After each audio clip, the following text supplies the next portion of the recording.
up, guys? It's me, the Nintendo Nerd, coming back to you guys with another video. That video is probably set to be one of the most hardest NES games out in the NES library, that is. Now, it's not as hard as Dick Tracy. The only problem with Dick Tracy's hard is because he only has one life. And so, that's another part. Now, this game's harder than Contra, Castlevania, Mega Man. I mean, we're talking Ghosts and Goblins for the NES. Now, this was a game made by Capcom, and this is one of the early games for the arcades, actually. Now, I do remember my first time playing this game. It actually was not on the NES, it was actually on the computer. I played at my grandma's house one time. Me and my grandpa were on the computer just playing Pac-Man games and Mario games, since I liked those kind of games back then. And we came upon this game. It looked awesome as a kid, and first thing you know, I started playing it. I get my ass handed to me. I can show you how much I was doing. So, let's pop this in, and let's see how good this game still holds up to this day.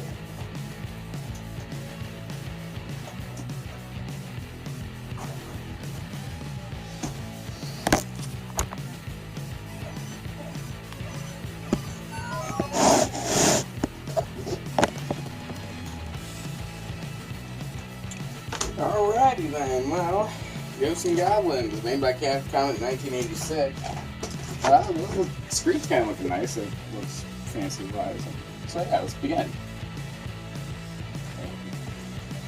The beginning of the game is that there's a couple in the graveyard, guess.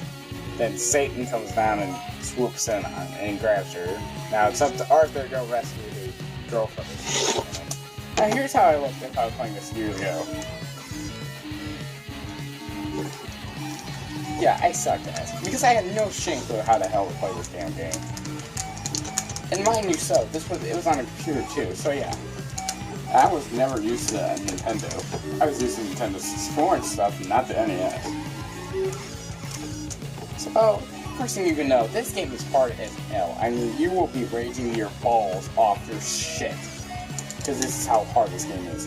You'll be ripping out your hair, you'll be ripping out everything, you'll be punching holes in the fucking wall. That's how hard this damn game is. This game is it will kick your ass over and over again. Oh, and that's another thing. Only 2 fucking hits, you're dead. Yeah. It's kind of like Mario. If you have 2 hits, you're done. But really, Mario is a little more easier. This game has enemies coming up your ass like holy hell. First thing you know, that there's zombies, all kinds of shit later on. So, but otherwise, the game is really fun, and it brought later on games years to come, like Super Ghouls and Ghosts on the Super Nintendo. And we also got a different title known as Maximo, which I played as a kid, and I love the shit out of that one. And then they have Maximo Ghost of Glory, that is, on the PlayStation 2. So if you want to switch up stuff like that, because there's not much reviews. Now, if you want to get weapon-wise, the best ways to do this in this game is the fucking knife. Get the fucking knife. It's fast, it's amazing, and it has 3 times shooting-wise. Now, this is probably one of my more favorite harder games. Alright, well, here's my almost fucking hated enemy in the game. I think everybody hates these game enemies. The fucking Red Devils. They swoop down at you and then they stay up in the air. Like, no fucking shit, that's bullshit. Look at that. How am I supposed to hit him? And he stays in the air, too. He doesn't come down until he swoops down at you. Like, 5 seconds, you have no fucking anti rack. Okay. Gotta calm down. Alright. Okay. Well, the good thing is, after you die, you get to keep your weapon, but if you get other weapons, like fire, which really sucks, well, then there's no damn point. Oh, and you think you get extra armor? Hell no. No, the only way you get extra armor is from dying or beating the damn stage. Again, the javelin. Even there's another weapon, the fireball, which sucks completely donkey dicks. Because how much you have to... It only has 3 shots, and if you use all 3, well, you have to wait for well, basically, if you miss a damn one, any hit you miss, the fireball will stay for a few seconds. You have to wait for it to go out. How fucking tedious. And in this game, you cannot wait. Oh, shit! Shit, no, fire!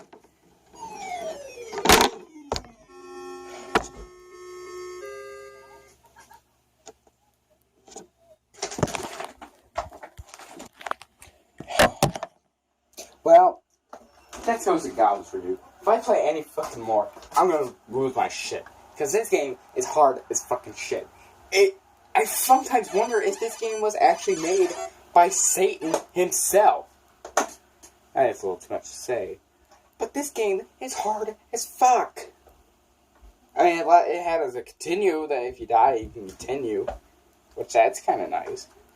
But every damn other thing, it's fucking ridiculous! Well, that's Ghosts and Goblins for you. So, that's it for this review.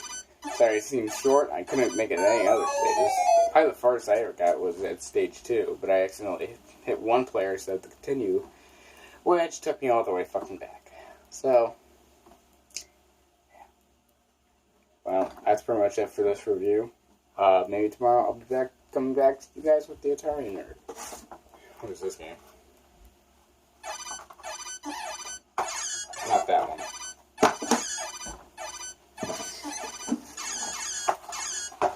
I really gotta get back to Atari. I just have to. Nintendo's fine, but I was chosen to be an Atari nerd on YouTube, that's for sure. And it looks like the Atari, actually, nerd, has brought up a lot of, love and support, actually, to this channel. I kind of just want to have a good thing.